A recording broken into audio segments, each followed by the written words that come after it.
For some reason, I had this urge to make honeycomb. I'm not sure why, but I'm certain it has nothing to do with any pop culture phenomenon whatsoever.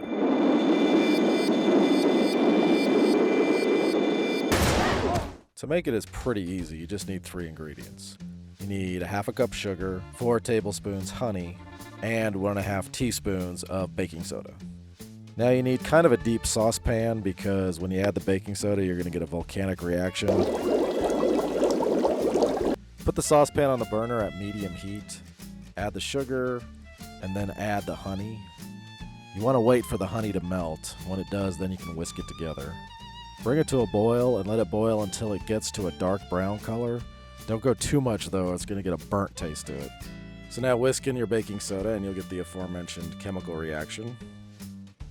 Now the first time I did this, I poured it onto some parchment paper on a baking sheet, and it kind of looks... That's nasty, why?